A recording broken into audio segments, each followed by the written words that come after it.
এই দেখ, ওটা মানে 10 টাকা নোট পড়ে গেছে আম্মুর কাছ থেকে। চল আম্মুকে উঠাই দিয়ে আসে আবার, আম্মু মানে দেখে নাই। মা, তোমার যে 10 টাকাটা পড়ে গেছে নাও। ও আচ্ছা, আমি দেখি নাই। তোরা তো দুজন ভালো ইমানদার হইতেছিস। এক কাজ কর, তোরা দুজনে এই 10 টাকা 10 টাকা করে 20 টাকা দুজনে ভাগ করে নিস। Thank you.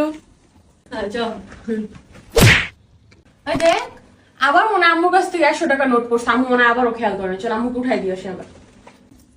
মা, এই যে তোমার 100 টাকা পড়ছে, এটা নাও। ও আচ্ছা, আবারও করছে। আমি তো অনেক খুশি তোমাদের দুজনের উপরে, খুবই ভালো লাগলো। আচ্ছা ঠিক আছে, তোমরা দুজনে 200 টাকা দিলাম, 100 করে ভাগ করে নাও। Thank you.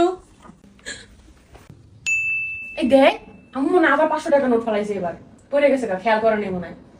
এই চল এক কাজ করি, হ্যাঁ, আম্মু তো প্রত্যেকবার আম্মুর টাকা উঠাই দিলে আম্মুরে ডাবল করে আমরা দুজনে দিয়ে দেয়। তাহলে এবার আমরা টাকাটা বাড়ায় আম্মু উঠাই দিই, বুঝছো? তাহলে আমার দুজনের মধ্যে ভাগ করে ঠিক দিই। আছে। তোর কাছে কত টাকা আছে? আমার কাছে 500 টাকা আছে। তাহলে আমার কাছে কত টাকা আছে দেখি। আমার কাছে 1000 টাকা আছে। হ্যাঁ, তোর 500 আর আমার 1000, তাহলে 1500 দিলে তাহলে আমাদের দুজনের মধ্যে ভাগ করে দিল।